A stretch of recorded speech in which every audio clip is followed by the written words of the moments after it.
과학에서 실험은 아주 중요한 행위입니다. 어떤 사실을, 그리고 의문을 증명해내기 위한 활동이기 때문이죠. 이 실험에는 계획이 필요합니다. 그렇다면 어떻게 계획을 세우는지 알아보도록 합시다. 실험 순서는 다음과 같습니다. 먼저 실험 주제를 정해야 합니다. 실험 주제는 명확해야 합니다.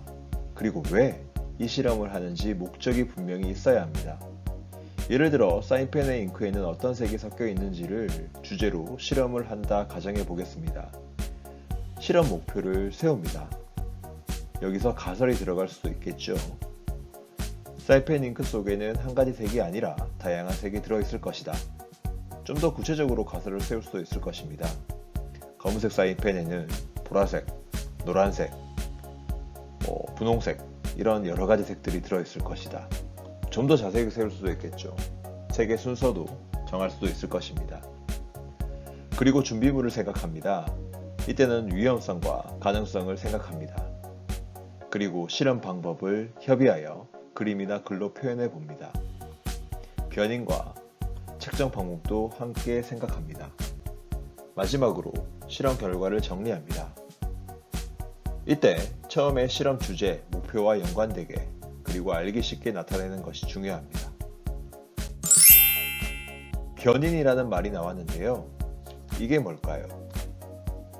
변인은 달라지는 원인이란 뜻입니다. 실험 결과의 원인이 되는 변인은 바로 독립변인이라고 합니다. 실험에 따라서 다르게 해야 할 조건은 조작변인이라고 합니다.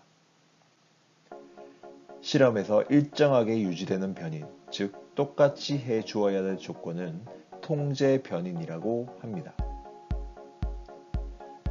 똑같이 해주니 통제를 해야 하는 것이고 다르게 하니 조작을 한다고 생각하면 됩니다.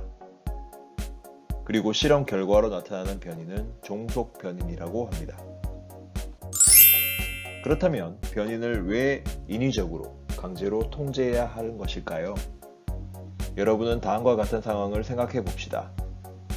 1반과 2반이 농구공 넣기 대회를 합니다.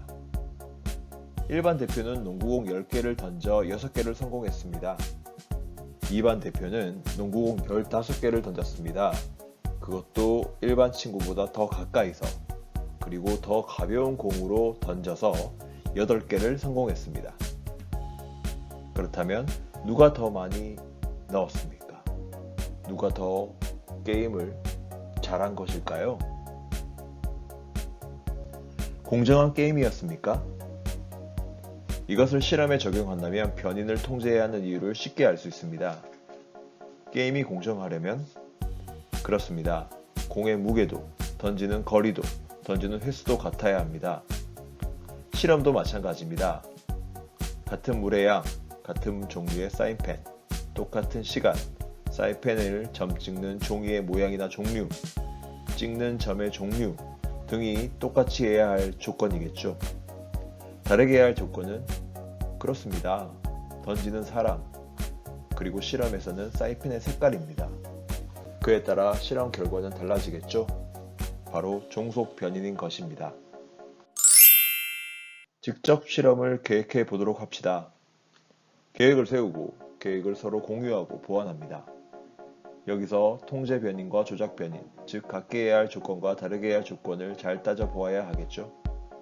그리고 직접 재미있는 실험을 해보는 것입니다. 감사합니다.